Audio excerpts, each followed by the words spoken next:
जय Hind students, welcome back to Deshbhakt education channel. Continue करने वाले हैं हम गाला के क्वेश्चन पेपर 2 है जो हमारा। देखते हैं क्वेश्चन क्या दिया हुआ है। क्वेश्चन पेपर 2 बेसिक मैथ्स का है। In the given figure ABCD, ये हमारे पास ABCD हमारा फिगर दिया हुआ है। ABCD है ना, फिगर दिया हुआ है और हमें फाइंड करना है x और y की वैल्यू। कैसे करेंगे? रेक्टेंगल में आप जानते हैं कि अगर ये रेक्टेंगल है तो रेक्टेंगल अपोजिट साइड कैसी होती है? इक्वल। तो उसके बेस पे हम लोग लिख लेंगे क्या x plus Y equal to होगा आपके पास 12। क्यों? अपोजिट साइड कैसी होती है? इक्वल होती है। तो x plus Y equal to क्या हो जाएगा? 12। दूसरी जगह देखो x minus Y equal to क्या हो जाएगा? 8। देखो ये हो जाएगा x minus Y equal to 8। अब ध्यान से देखो, इस इक्वेशन में हम सीधे सिंप्लीफाई कर सकते हैं एलिमिनेशन मेथड का यूज़ करके। इसमें सब्ट्रैक्ट करने की भी जरूरत नहीं है, सीधा ये दोनों आपस में कैंसिल आउट हो जाएंगे। क्या बचा? 2x equal to 20। अगर 2 यहाँ मल्टीपल में हो जाएगा तो डिवाइड हो जाएगा, तो x इक्वल टू क्या हो जाएगा? 20/2। इसका मतलब x की वैल्यू कितनी आएगी? 10।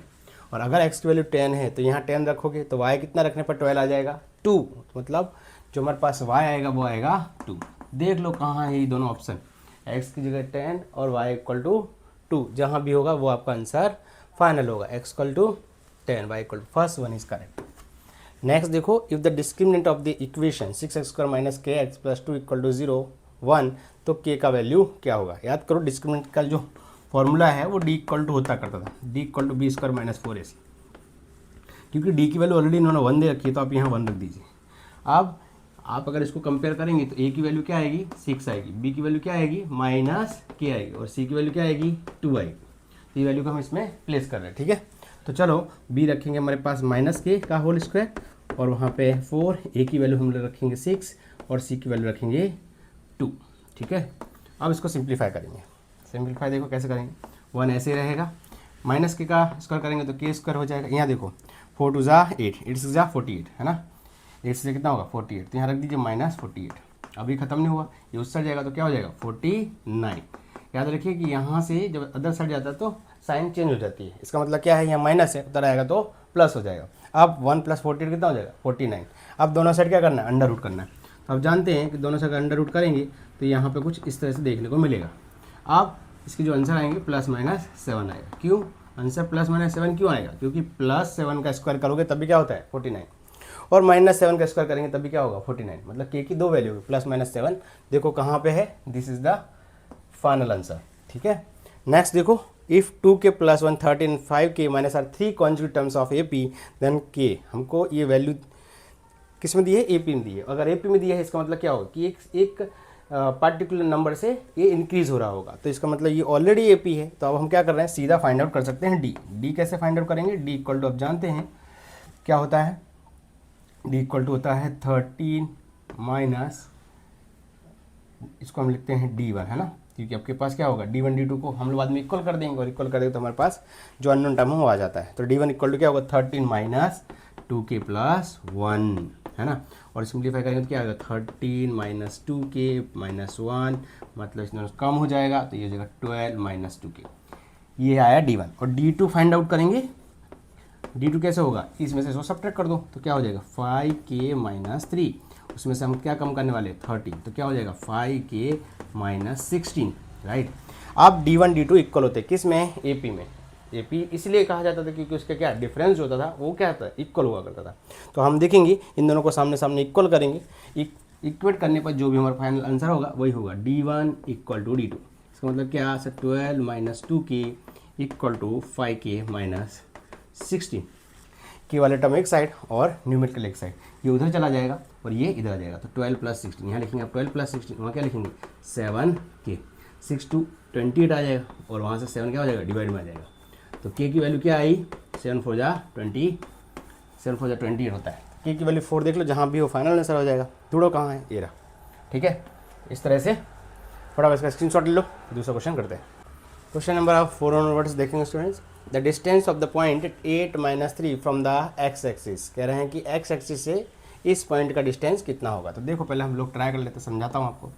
अगर मान लो आपका ये y एक्सिस है और ये आपका क्या है? x एक्सिस है, राइट। तो एक्स एक्सिस में अगर आप 8 और -3 करेंगे तो आपको एक्स एक्सिस पे मतलब 1 2 3 4 5 6 7 8 ये इस वाली लाइन में कहीं देखने को मिलेगा, राइट, इस वाली लाइन में कहीं देखने। अब -3 है मतलब नीचे जा रहा होगा, तो 1 2 3 ये इधर से आएंगे तो इधर आपको देखने को मिलेगा। ये पॉइंट हो गया आपको 8 और -3।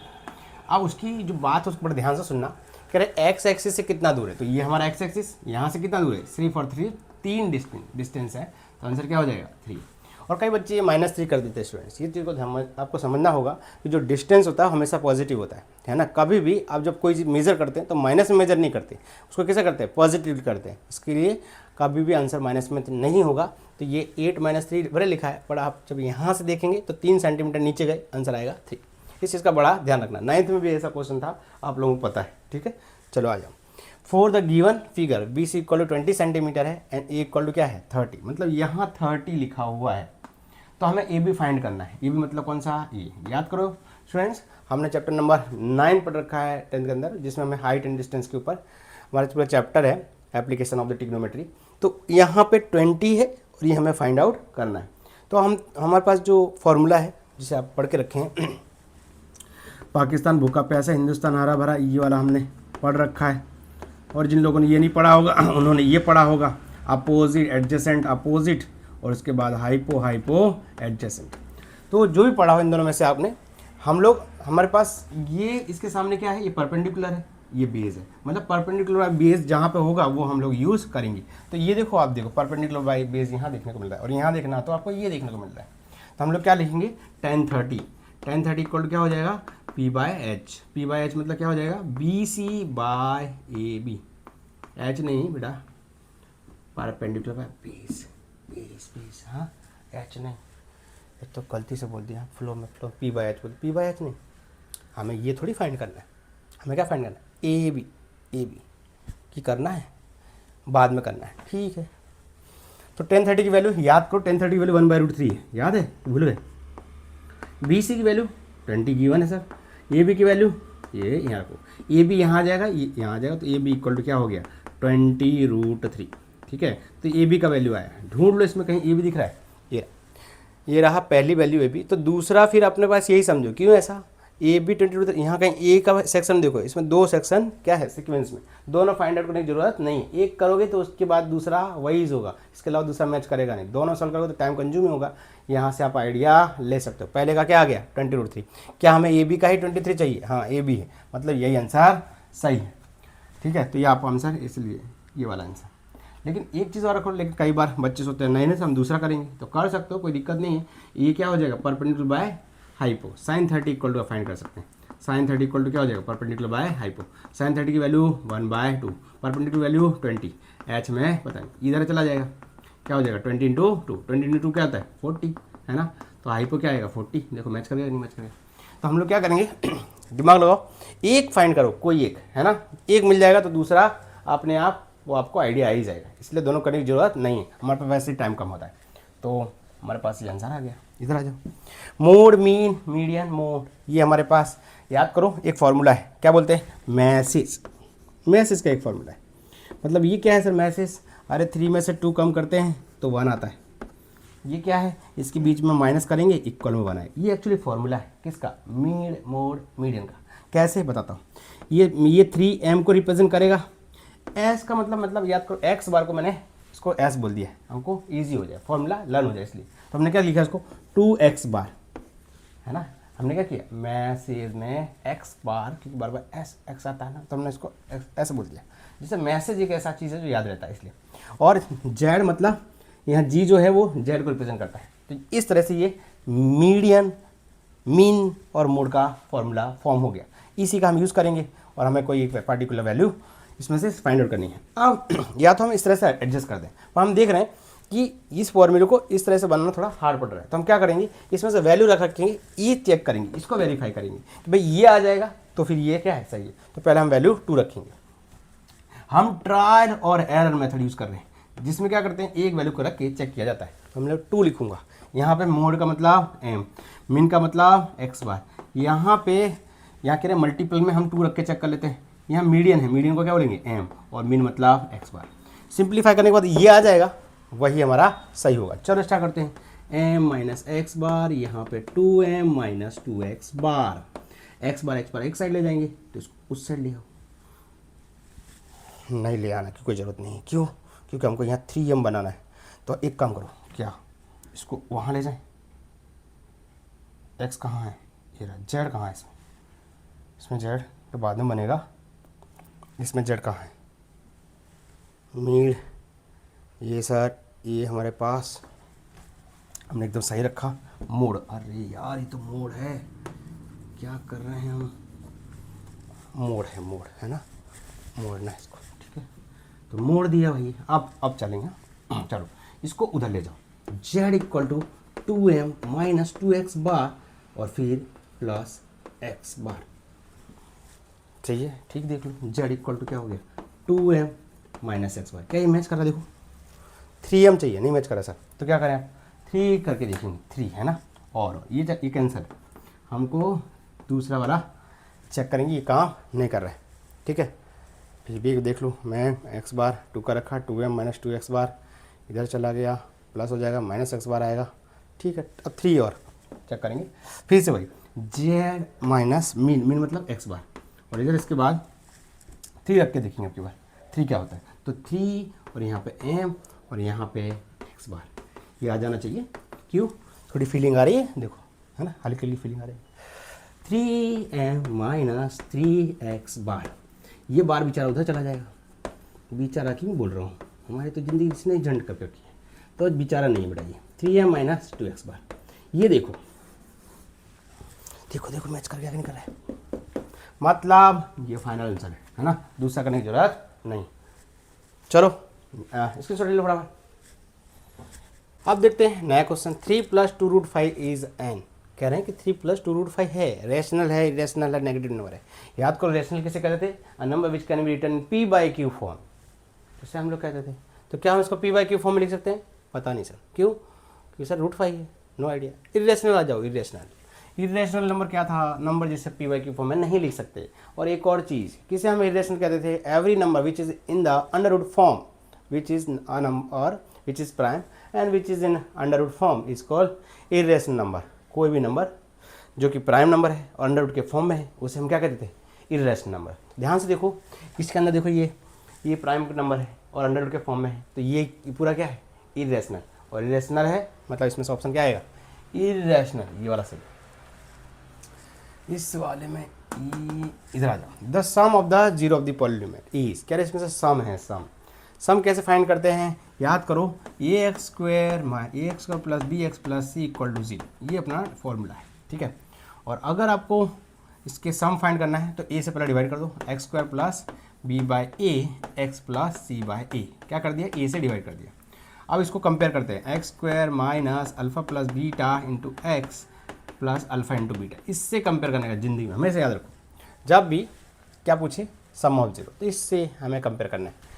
तो देखो ये रहा सम ऑफ जीरो माइनस b/a, है ना। तो इधर आ जाओ, जब हम कंपेयर करने बैठेंगे इसके साथ, तो अल्फा प्लस बीटा, यहाँ ये साइन उधर चली जाती है, मतलब माइनस b/a होता था। ये तो फॉर्मूला हो गया। हाँ, तो पहले आप क्या करो, उसको उस साइड ले जाओ, उसको उस साइड ले जाते हैं। तो मतलब आप समझ रहे कि नहीं समझ रहे? पहले बात तो ये कि सम ऑफ जीरो यहाँ होता है, ठीक है। सम ऑफ जीरो की वैल्यू क्या है? b/a। लेकिन सर हम जब कंपेयर कर रहे होते हैं तो इधर हम पहले माइनस लिख रहे होते हैं, राइट, और इधर हम प्लस लिखते थे, फिर बाद में इसको उस साइड ले जाते हैं, तो alpha plus beta equal to minus b/a हो जाता है। मतलब क्या कि यहाँ जो आंसर होगा उसकी साइन बदल के सम ऑफ जीरो आएगा। यहाँ जो आंसर होगा उसकी साइन बदल जाएगी, साइन क्यों बदल जाती है? क्योंकि यहाँ माइनस होता है, उधर ट्रांसफर हो जाता है। तो यहाँ जो नॉर्मल वैल्यू है उसमें हम लोग साइन नेगेटिव कर देते हैं, मतलब साइन नेगेटिव नहीं, नेगेटिव तो प्लस हो जाएगा। चलो इधर आ जाओ, देखते हैं। इस वाले केस में पहले 4 को डिवाइड से कंपेयर करो, तो ये 4 से डिवाइड कर दो तो कुछ इस तरह से देखने को मिलेगा। अब इसको कंपेयर किसके करेंगे? x² minus alpha plus beta into x और plus c/a plus alpha into beta. अब क्योंकि यहाँ माइनस माइनस है तो अल्फा प्लस क्या हो जाएगा? 3/4, अल्फा प्लस बीटा इक्वल 3/4। इसमें हमें कुछ ऐसा कुछ करने की जरूरत नहीं पड़ती, क्योंकि यहाँ माइनस है ना, कंपेयर करने में। तो कुछ फिर हमें साइन बदलने की जरूरत नहीं। हम alpha plus beta equal to सीधा क्या देता है? 3/4। अगर सम ऑफ जीरो पूछा होता तो alpha into beta equal to minus c/4, है ना। सम ऑफ जीरो पूछा नहीं है। The probability of an event that is certain to happen is called, कह रहे हैं कि वो प्रोबेबिलिटी जो सच में होती ही होती है तो 1 है, नहीं होती तो 0।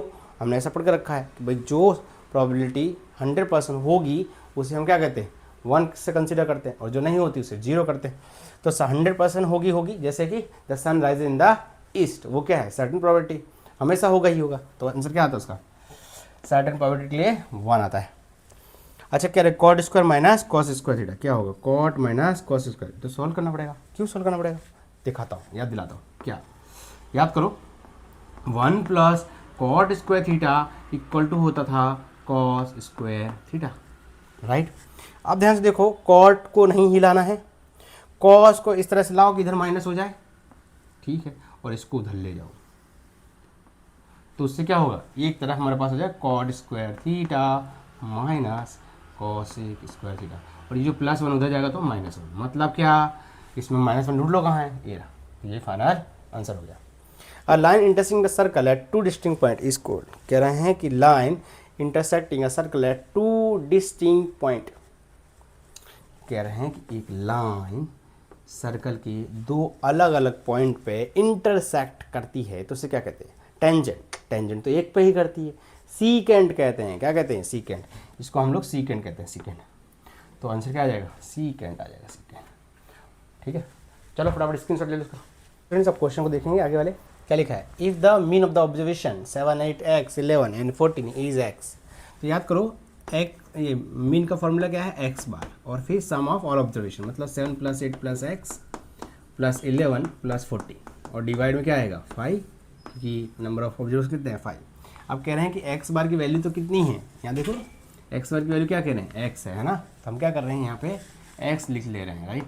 अब उसके बाद सबको ऐड करो, 7 + 8 15, 15 + 11, 15 + 11 26, 26 + 14, 26 + 14 करेंगे तो आएगा, तो कितना आएगा सर 40 आएगा, 40 आएगा, और फिर ये डिवाइड में 5x, फिर से एक बार 11 + 4, 11 + 4 करेंगे, ये 14 करेंगे तो 25, 25 + 15, 25 + 14 हो जाएगा।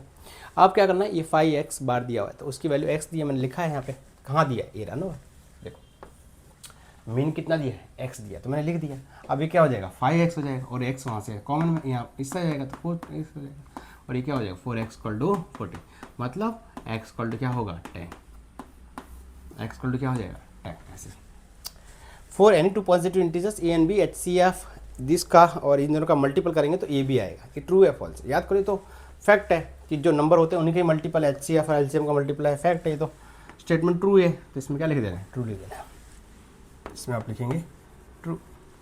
From the given figure of the y = p of x the number of zero of P x, वैसे भी स्ट्रेट लाइन है, तो स्ट्रेट लाइन है तो उसमें नंबर ऑफ जीरो कितने होते हैं एक्स, क्यों, वो किसको रिप्रेजेंट करता है, लीनियर को, लीनियर इक्वेशन में नंबर ऑफ जीरो कितने होते हैं 1, और अगर क्वाड्रेटिक है तो 2, क्यूबिक है तो 3, और बाय क्वाड्रेटिक हो तो 4, ठीक है।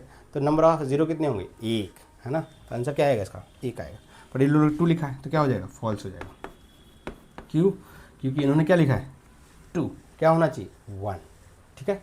फटाफट स्क्रीनशॉट ले लो फटाफट। तो स्टूडेंट्स अब देखें 15 number question, for a given pair of linear equation 2 variables a1/a2 not equal to b1 then the pair of equation is consistent. पहले तो कंसिस्टेंट और इनकंसिस्टेंट याद रखिए क्या था, अगर वो इंटरसेक्ट कर रहे हैं तो उन्हें हम लोग कंसिस्टेंट कहते थे, अगर वो एक जगह पे इंटरसेक्ट कर रहे हैं या फिर एक लाइन दूसरे लाइन के ऊपर पूरा सुपर इम्पोज हो जाती, उसे भी हम कंसिस्टेंट कहते हैं। इनकंसिस्टेंट कब कहते थे, जब पैरेलल लाइन हो। तो देखो ये जो कंडीशन है वो किसके लिए है, एक पॉइंट पे वो इंटरसेक्ट करते हैं, मतलब ये क्या है ट्रू है ना, क्या हो जाएगा ट्रू स्टेटमेंट है, ट्रू स्टेटमेंट है। तो फिर से यहाँ पे थोड़ा फिर से ओवरऑल याद दिला दूँ, a1/a2 not equal to b1/b2 होगा, तब भी क्या होगा कंसिस्टेंट होगा, है ना। और उसके बाद a1/a2 not equal to b1/b2 equal to c1/c2, तब भी क्या होगा कंसिस्टेंट ही होगा। तो इनकंसिस्टेंट कब होगा, इसके अलावा की जो सिचुएशन है उसमें क्या होगा इनकंसिस्टेंट होगा, ठीक है। जो कि लास्ट में क्या था a1/a2 b1/b2 not equal to c1/c2 अगर होता तो क्या होता इनकंसिस्टेंट होता। तो ये आपका आंसर क्या होगा, पूछ रहे हैं कि भाई ट्रू फॉल्स में क्या हो जाएगा, ट्रू हो जाएगा, ट्रू आंसर क्या हो जाएगा ट्रू है, ट्रू, ठीक है। उसके बाद the sum of the probabilities of all the primary event is zero. कह रहे हैं कि जितना भी सम होगा प्रोबेबिलिटीज़ का वो क्या होगा, ज़ीरो। गलत है ना, कभी भी प्रोबेबिलिटी का सम वन नहीं होता है। कितना होता है, ज़ीरो नहीं होता है, वन होता है ना। सारी जो सिचुएशंस हैं उन सबको हम जब ऐड करते हैं तो आंसर क्या आता है, वन, है ना। तो ये क्या हो जाएगा, फॉल्स हो जाएगा। इसका आंसर क्या आ जाएगा, फॉल्स। यहाँ आ जाओ, for given A P this equal to, अच्छा ये इसकी जगह हम क्या लिख सकते हैं, ए प्लस 24D। अच्छा इसकी जगह क्या लिख सकते हैं, ए प्लस 14D, राइट। और यहाँ क्या लिखेंगे, 24। सिंप्लीफाई कर दो, ये माइनस जाएगा तो ए कैंसिल हो जाएगा। तो मैं क्या लिख रहा हूँ, 24D। ये अंदर जाएगा तो माइनस 14D हो जाएगा, इक्वल टू क्या हो जाएगा, 24। आगे सॉल्व करते हैं, 24 में से जाएगा तो क्या हो जाएगा, 10D, और इधर क्या हो जाएगा, 24। अब सॉल्व कर दें, डी इक्वल टू क्या हो जाएगा, 24/10। तो अब डायरेक्ट क्या लिख सकते हैं, 2.4, है ना। आंसर क्या आ जाएगा, 2.4। डिफरेंस ही फाइंड करना था, आंसर आ जाएगा 2.4। नेक्स्ट देखो, द साइक्लिक क्वाड्रेटर ABCD। साइक्लिक क्वाड्रेटर होता क्या है और साइक्लिक क्वाड्रेटर प्रॉपर्टी क्या है। साइक्लिक क्वाड्रेटर पहले था, अभी नहीं है। साइक्लिक क्वाड्रेटर में क्या था कि sum of opposite side is 180 degree, sum of opposite angle 180 degree. मतलब क्या, मतलब ये कि ऐसे हमारे पास ये था, उसके अंदर हमारे पास ऐसे क्वाड्रेटर आया हुआ होता था। तो उसमें ABCD अगर हो, ABCD ऐसे, तो इन दोनों का सम कितना होता है, 180। इन दोनों का सम कितना होता है, 180 ऐसे। तो चलो स्टार्ट करते हैं। हमारे पास जो इन्फॉर्मेशन दी है मैं लिख लेता हूँ, A और C का कॉम्बिनेशन लिखेंगे। तो अकॉर्डिंग टू साइक्लिक क्वाड्रेटर की बात करेंगे तो इन दोनों का सम कितना होता है, 180, A और C का। अब A और C का होता है, इसमें अगर आप देखें तो ये क्या कह रहा है, 5A माइनस 7C। मतलब आप इसको इसमें से सिंप्लीफाई करें तो आपको ये मिल जाएगा, क्या मिलेगा हमको, 5A इक्वल टू 7C है। तो मैं उसको पूरे को 5 से मल्टीप्लाई कर देता हूँ। 5A 5C equal to 180 multiply 5, तो क्या आएगा, 900 आएगा, 900। ठीक है। अब क्या करेंगे, अब कई बच्चे क्या करेंगे, सर फिर 5 से डिवाइड कर दें। अरे अब फिर से कर दोगे तो फिर वही आ जाएगा, मतलब 5 से डिवाइड नहीं करना। अब क्या करना है, 5A की जगह क्या रखो, 7C रखोगे। 7C इक्वल टू क्या करेंगे, 5 एंगल C इक्वल टू 900। अब क्या करेंगे, 7 + 5 जो होगा तो 12C होता है, और फिर 900। उसके बाद आप 900 डिवाइड बाय 12 करेंगे तो आपके पास आंसर आ जाएगा 75। अब एंगल C 75 है तो यहाँ 75 रख दो, 5 से डिवाइड कर दो, आंसर आ जाएगा। चलो स्टार्ट करते हैं। 5 एंगल A, यहाँ 7C की वैल्यू क्या रखोगे, 75। ये 5 चला जाए डिवाइड में, तो 7 × 75 डिवाइड बाय 5, 105, है ना। चलो फटाफट एक स्क्रीनशॉट ले लो इसका। स्टूडेंट्स 2 क्वेश्चन सॉल्व करेंगे, बाकी तो फॉर्मूले बेस्ड हैं, वो आप सेल्फ कर सकते हैं। तो हम लोग क्या करते हैं, 2 क्वेश्चन फटाफट 20 तक खत्म करते हैं। इफ P ऑफ A 8 9 दे तो P ऑफ A डैश क्या होगा, याद करो। P of A plus P of A bar equal to क्या होता है, 1। इसका मतलब क्या है, यहाँ अगर 8/9 दिया हुआ है तो P ऑफ, अगर मुझे A बार चाहिए तो मैं क्या करूँ, इसको माइनस कर दूंगा। तो P of A bar equal to 1 minus 8/9। मतलब आंसर क्या आएगा, 9 × 1 = 9 माइनस 8 अपॉन, यहाँ 1 होता है ना, एलसीएम लेंगे 9 होगा। आंसर क्या है, 1/8 9। दूसरा तरीका और शॉर्ट करना है, शॉर्ट। याद रखो कि टोटल 9 है, उसमें से 8 ऑलरेडी हो चुका है, तो बचा कितना है, 1, तो 1/9। ये डायरेक्ट इस तरह से भी कर सकते हैं। उसका आंसर आएगा 1/9। 20 देखो, 20 में क्वेश्चन कह रहा है, for the frequency distribution given below find the median class. तो क्लास दी हुई है हमारे पास, क्लास कौन सा दिया है, 0 से 10। दूसरा क्या दिया है, 10 से 20। तीसरा क्या दिया है, 20 से 30। उसके बाद 30 से 40। उसके बाद 40 से 50। ये दिया हुआ है क्लास, राइट। और हमें दे दी है फ्रीक्वेंसी। तो एक काम करते हैं, क्या हम लोग अगर इसका मैं मीन निकालें, मीन इनको उनके बीच का, तो ये आ जाएगा 5, ये आ जाएगा 15, ये आ जाएगा 25, और ये आ जाएगा 35, और ये आ जाएगा 45। ठीक है, आगे बढ़ो।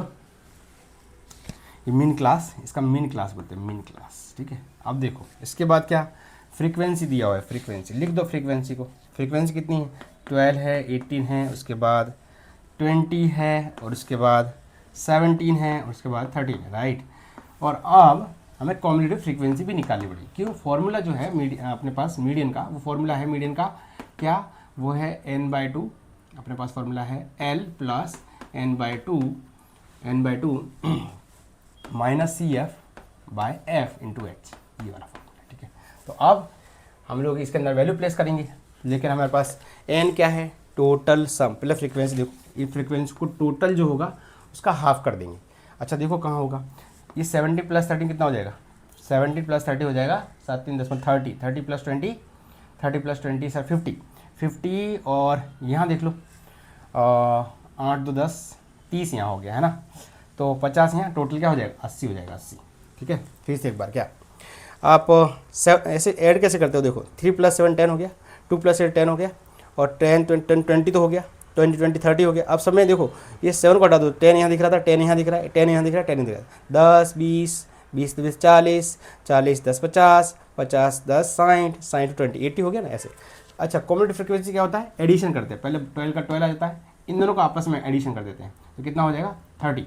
अब इसका इसके साथ एडिशन 50, इसका इसके साथ एडिशन 67, इसका इसके साथ एडिशन 80, ऐसे इसको कॉम्युलेटिव फ्रीक्वेंसी कहते हैं। चलो एम फाइंड कर लेते हैं फटाफट। एल मतलब लोअर क्लास, हाईएस्ट फ्रीक्वेंसी जहाँ होती है वही लोअर क्लास होती है, n/2, ये देखो हाईएस्ट फ्रीक्वेंसी आप देखेंगे ये रहा, इसको एफ बोलते हैं, ठीक है। तो इसमें से लोअर क्लास क्या हो जाएगी, एल हो जाएगी, एल आपकी लोअर क्लास हो जाएगी। फ्रीक्वेंसी हाईएस्ट कहाँ, ये रहे, ठीक है। अब देखो फॉर्मूले के अंदर रख देते हैं, तो हम लोग लोअर फ्रीक्वेंसी रखेंगे 20, n/2 मतलब इसका आधा, 80 का आधा कितना होता है 40 40, और माइनस सी एफ जो है कॉम्युलेटिव फ्रीक्वेंसी उससे ऊपर वाला रखते हैं, तो ये फ्रीक्वेंसी है, तो सी एफ में क्या रखेंगे 30, ऐसा यहाँ 30 हो जाएगा।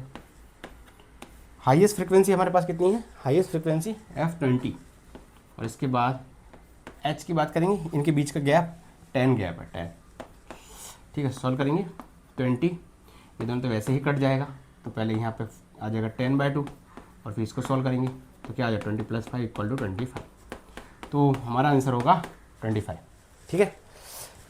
फटाफट इसका स्क्रीनशॉट ले लो। देखिए 25 आया है, तो कह रहे हैं मीडियन क्लास पूछा है, मीडियन क्लास तो जाएगी, ये हमें मीडियन फाइंड करना ही नहीं था, राइट। मीडियन क्लास डायरेक्ट अपने पास 25 है, उसके सामने का 20 30 आ जाएगा, है ना, तो इसमें ये क्लास आएगा, आंसर दिया है ये वाला, ठीक है 22 - 30। चलो स्टूडेंट्स, आपको अगर पसंद आया है तो लाइक करें, कमेंट करें, शेयर करें, और सब्सक्राइब करना ना भूलें, और बटन को हमेशा नोटिफिकेशन ऑन रखने के लिए आप उसको क्लिक कर दें, और बने रहें अनिल सर के साथ। जय हिंद, जय भारत।